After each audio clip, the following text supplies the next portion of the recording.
This is Amanda from the 36 LD Democrats with our endorsement interview with Joe Mizrahi, who's running for Seattle School Board position 4. Joe, over to you.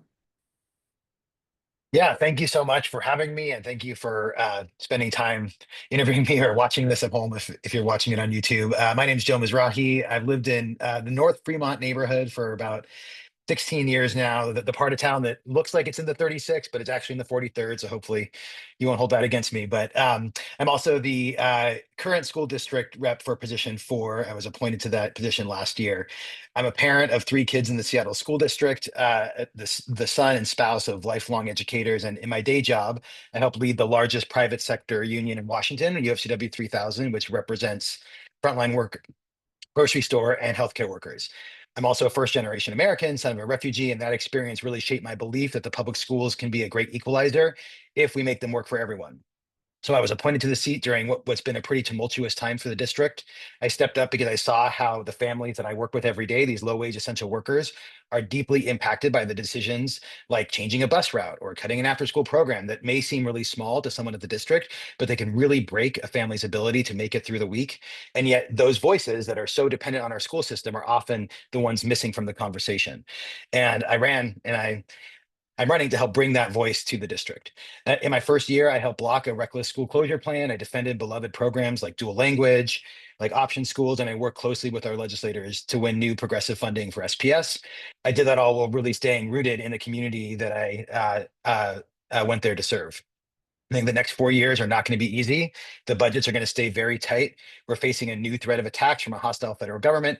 But if there's one thing you learn when you're running a union, it's how to defend from attacks. I spent my career fighting for working families, and I know how to hold the line, how to build coalitions, how to keep our focus on where it belongs. And in the case of the school district, that's on delivering a high quality education for students.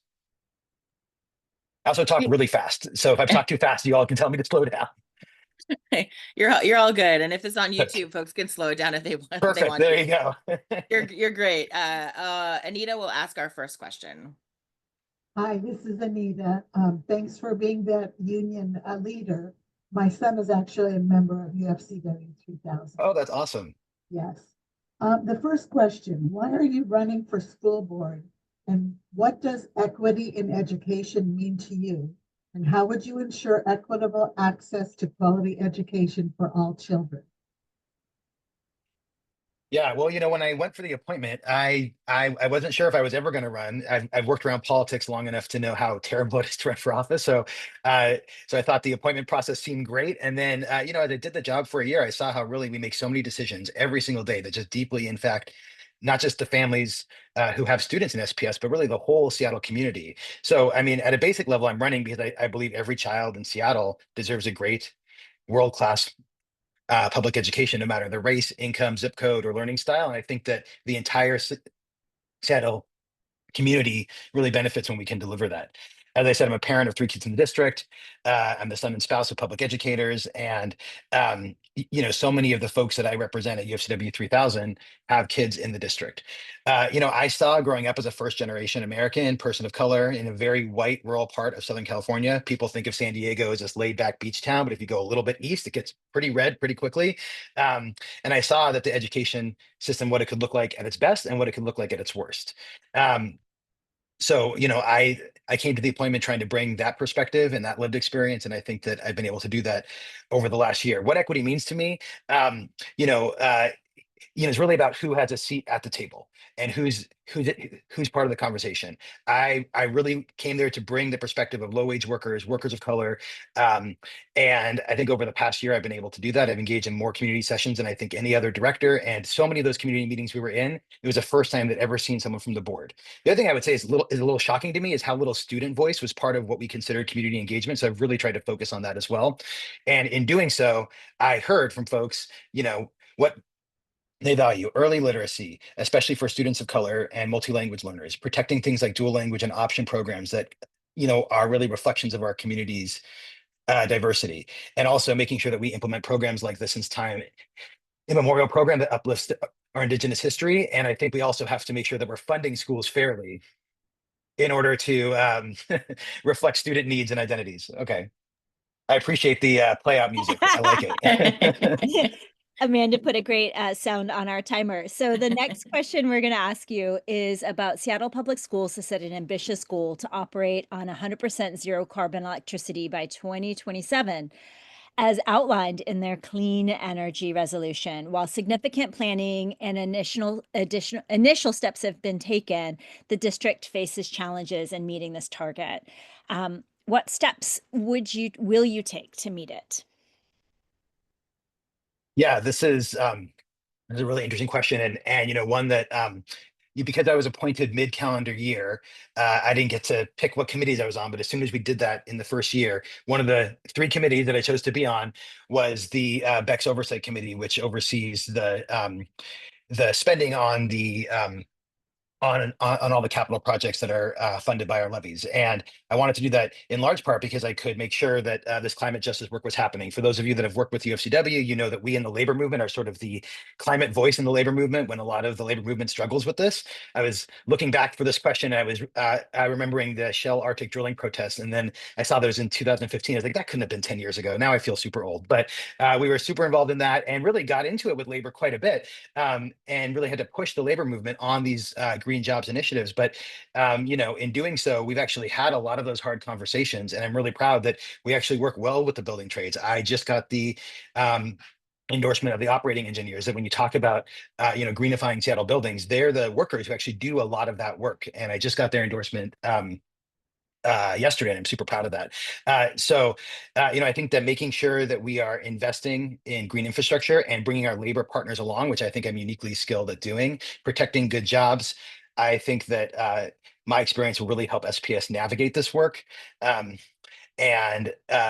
very practically, I'll say it really means that we're upgrading our school buildings. So if you want the practical steps we have to take, we have to upgrade our HVACs in particular, our lighting systems, reduce our fossil fuel use, and prioritize improvements in particularly in impacted communities first. Some of that will also mean bringing in external funding. The interesting thing is that when you look at the capital funds, there actually is a lot of energy and a lot of national funding sources for greenifying these public buildings. So I think pushing the district to do more work on finding that external funding is super important. Great, thank you. Our third question will be asked by Anita. Seattle Public Schools are facing a budget crisis. What are practical and tangible steps you are taking and or will take to solve this? And would you support school closures at any part of this solution? Yeah, so our budget crisis is real, and as someone who oversees billion-dollar trust funds and also is the main fiduciary for our 60,000 member union, I sort of bring a lot of this experience from my day job. And really, what it comes down to is how do you manage a tight resource while still staying true to your values? I think specifically for what we've learned over the last year, I think there's really three pillars to what has to happen for our budget. The first is we need new revenue, and we need that to be progressive revenue, and we need that to be from the state mostly. I'm really proud. In the past year, I helped secure new state funding. I was down in Olympia many times talking to our legislators and working with partners at every level to make sure that Seattle kids aren't penalized for our broken state funding formula. We didn't get all the money that we needed, but we were able to get the money we needed to stem off some of the worst cuts. But we're going to have to keep funding for that. And I think that my long experience work-wise fighting for progressive revenue is just work that I'm continuing on the board. We also need to make sure we keep passing levies and that we work with the city and the county to find creative ways to fund pre-K programs, mental health services, things like that. The second issue is enrollment. There's part of enrollment that we controlled. So the long wait lists, inconsistent, highly capable services. I had an op-ed that just came out yesterday in the Urbanist. I hope you all read that. But really, we need to be doing a better job serving our families and building trust so that people aren't opting out of the district. Just because of this enrollment issue alone with waitlist, there's about an elementary school size worth of students opting out of the district every year, about $12 million. If we fix that, that's just new money that our district gets that actually helps every student, not just those kids on the wait list. So that's a huge problem we have to fix. And then the third is just the non-traditional enrollment issue. So we have a real demographic problem in our county. And it's interesting, birth rates are relatively stable, but when you look at 0 to 5 years old, there's actually this big drop off because families can't afford to live here. So when someone's raising a family, they move out. So one of the things that we have to do as a board is become a louder voice for affordability in our city. I want to get to school closures, but I have only 1 second left, but I have an important thing to say about it. Darn. I, Great, no worries. Well, we'll have some follow-up at the end. I'm sure okay, we'll maybe a follow-up cover. question. Good, thank you. Our fourth prepared question will be asked by Tyler. Joe, this is something that you and I have talked about a lot. The current federal government is hostile towards public education. These federal attacks have been compounded by ongoing challenges at a state level and new initiatives that undermine student civil rights. How do you anticipate navigating and leading to address these complex and dynamic challenges to student civil rights laws, funding, kind of what's at stake at this moment? Yeah, so I mean, I think that the threat is very real. We saw, I think, just this last week that the Trump administration threatened the Chicago school district. They said, if you don't get rid of this or that, thing in your curriculum, we're going to yank your funding. And so that isn't, it's not really a matter of if the federal government does that. It's just when and what they're demanding of us. And I think that it's incumbent on us to be able to stand firm against that. I'll give one example of how I've already done this, and I've spoken with you about this, Tyler, but I worked really hard to get onto the Bex Oversight Committee, and I wanted to be on the Audit Committee. These are really big jobs, but they're important. And so I'll be honest, I asked like the third job, like, hey, what's the easiest committee to be on? I'm on these two very big committees, and they said, oh, do the WIA thing, do the sports thing. It's like super chill. You only meet once a year, and then of course that didn't happen. This trans athlete issue really blew up, but I was really proud of the work that we were able to do, that I was able to help lead for our district to make sure that this really nasty set of proposals from the WIA first was deemed illegal, so it was just an advisory vote, and then through work that we were doing to partner with other neighboring districts, we actually got it to fail by one vote. It was close, but it did fail, and so we're really proud of that work protecting our trans students. So the thing is, it's awesome that we can all cheer Harvard for giving Trump the middle finger when he comes and tries to yank their funding. But the reason why they can do that is they have this massive, massive endowment. We don't have that in Seattle. So something that we have to be doing, that I really think I can take the lead on, is building our budget infrastructure to withstand that attack. That once again, like I said, it's not a matter of if it comes, but when it comes. So the federal funding that our district gets is about 6.5% of the budget, which doesn't sound like a lot, but that's still about $79 million. And the problem with that money is that it funds very essential things, a lot of free and reduced lunch services, goes to Title I schools. So it's not like when the federal government yanks that, it's not like we can just say, okay, we're not going to provide those services. So we have to stress test our budget to find ways to make sure that we can fill in that gap when that gap arrives. Now, luckily, this is something that unions are well aware of. We've been under attack for a long time. We've had to say, okay, when the Supreme Court decides Janus and we lose thousands of members overnight, how do we withstand that in our budget? And we've been doing our own scenario planning in the labor world for what happens when right to work passes overnight, when they make it illegal for us to collect dues.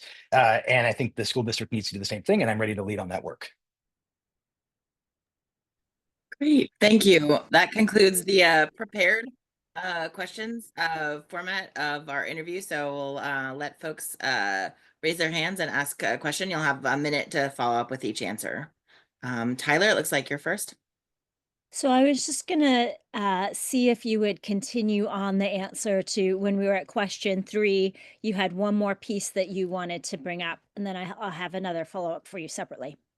Oh yeah, well, thank you for the follow-up on school closures. I appreciate it. Yeah, so I think that first of all, I think that no candidate should ever say I'm forever against school closures, right? I think that's really irresponsible if anyone is out there saying that. But I am someone who has been pretty consistent in standing up against the school closures that were proposed last year. I think that they were really not responsible in how they were planned. It was too big, too much at once. It lacked transparency and ignored a lot of community feedback. And it would have ended option schools, would have ended dual language, would have ended a lot of really popular program, and I think would have led to more families opting out of the district. The thing that I'll say about school closures is that they're not really a budget fix. It's like $1.5 million. So it doesn't save enough in the budget to fix the budget. But there are times when it may make sense, when there's two communities that are close to each other and they say, oh, we'd really love, like, say, an Amharic dual language program, and if we consolidate to this one school, we can have it. Those are times when school closures can make sense, and districts open and close schools all the time, but they should really make sense for the communities that we're serving, not just as a quick budget fix. Thanks for the Great. follow-up. Thanks. And we got a question from Anita as well. My question is how soon to notify parents of an event at school, such as like a shooting in the playground? Yeah, I mean, something that we didn't touch on is school safety, which is obviously, front of mind for a lot of families. It's front of mind for me as a parent. And I think that um, your question is absolutely, something that we as a school board have really highlighted for the district, because we often don't hear about things. We'll hear it on the news before we hear it from a district leader, or we'll be getting questions from our constituents about it, and haven't heard about some event on or near campus. So I think that we do have to work on, and I think there's actually a safety committee right now that's working on building out a lot of different safety protocols. But I think key to that is, like, what is the rapid response protocol? What's the protocol for getting information out to families, information out to the board? Who's leading on the police response, who's leading on the press response? And I think that the district really needs to tighten that up, because we've now unfortunately seen a few incidents near our schools and in our schools. Luckily, it's been mostly issues that they're impacting schools, but they're surrounding it. But we've seen where the communication really has faltered with the district. All right, we've got another question from Tyler. Joe, I just want to pick up that thread a little bit more. One of the points, like Anita was saying, right, as a parent, the way the school engages with me when there has been a crisis moment has been very different based on the school and the principal. There doesn't seem to be coherent. So I just want to pull back the lens a little bit more and see if you could share with us a little bit of your thinking and reflection around how we're upholding and advancing public safety um, at our schools and around our schools, but we're doing so, I think, in a way that continues to keep our schools safe in a civil rights lens as well. And I know that there's there's a funny intersection here where how are we building community safety and public safety? So this is really open-ended to see what you're thinking or what you've seen so far on the board about how we're holding both. Yeah, I mean, I think that the word that you use that I think is a really key part of this question is consistency. And one of the things that I've I had seen as a parent, and then you see it, you really see it on the board, is that the school district, had been historically built around this model of a whole bunch of different buildings that then have like some loose commonality. And that is true for everything. And, we've seen it, we talked about it most recently with how the highly capable neighborhood school model is being implemented. But even with different curriculum, we asked, okay, well, so how's this curriculum being implemented? And they say, oh, well, at some schools it is, some schools it isn't. So on safety, I think that that's a key point. There can't be 78 different ways that we communicate with families when there's a crisis happening at a school. There needs to be one way, there needs to be one protocol, obviously needs to be adjusted to fit whatever is happening in that moment, but we can't have this hodgepodge system around the district. And so I think having one consistent program is going to be key to that safety committee's work this year. Now, the thing you're also touching on is I think the civil rights, angle is how we implement SROs in our buildings, and whether or not we implement SROs in our building, which is becoming a topic that I don't have time to talk about. All right, we have one more question from Anita, and we're coming up on time, so maybe we have time for another Yes. question. So, Anita, do you have a question? Go for it.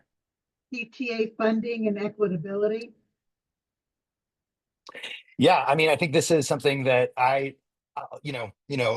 be really honest. I struggle with what the right answer is to this, because it is hugely inequitable that PTAs around the city can fund an extra, instructional aid, or fund to buy this curriculum, or fund all sorts of great things for their schools, fund a robotics program or new computers.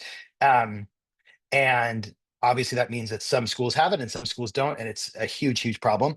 On the other hand, I also see this truth that we are taking something away without offering a replacement. And I think that's something that the district has done too often, where we said, oh, no, you can't do this, but we're also not going to solve your problem for you, right? So I think that we really need to find a way to say, okay, look, you're doing this because you need more aides in the classroom. You need more you want this desirable program. You want to make sure that you have some STEM extracurriculars in your school. We need to figure out how to do that and engage with the community, or how to make sure that that benefit is spreading out district wide before we just say, no, you can't do it. So I think long term, I don't like it, but we need to figure out how to ease schools off of it for sure. All right. I don't know if there's any more question. We're just about, I think we're up on time actually now. Oh, we are. Okay. I won't ask my question. One last question. Well, I was just, I think the only thing, if we have a second more, is just kind of what brings you joy, like just, ending on an uplifted note of why you want to, like, what lifts you up about this. role? Yeah, I mean, yeah, no, absolutely. I mean, the thing that I love the most about this job is absolutely the community engagement and the fact that like getting people this huge challenge of getting people to love their district, like it is an organizing challenge. It's the work that I've devoted my life to doing. And the thing that we say in organizing, it's one of my favorite phrases. I use it with new organizers that we're training all the time, is that when you talk about organizing, it's not complicated, it's just hard. That's it. It's just hard. It's not complicated work. It's just talking to people. It's listening to people. It's hearing their concerns and it's coming back again and again and again. And I love doing that. It's why I do the work that I do. It's why I do this work that I do, is that, you know, people love their schools. We have this great base that people love their school. They come all the time. I love my school. I hate the district. Well, if everyone loves their school, then we're doing something right. And I would say the fact that they're mad at the district is also great, because the thing that I hate as an organizer isn't anger, it's apathy. When people are mad, it's because they want a better system. Well, guess what? I want a better system too. So now let's organize with each other and let's talk about how we build that and let's build it together. And that's what I'm really excited to do. Great. Thank you so much. That ends the interview. So I'm going to go ahead and stop the recording.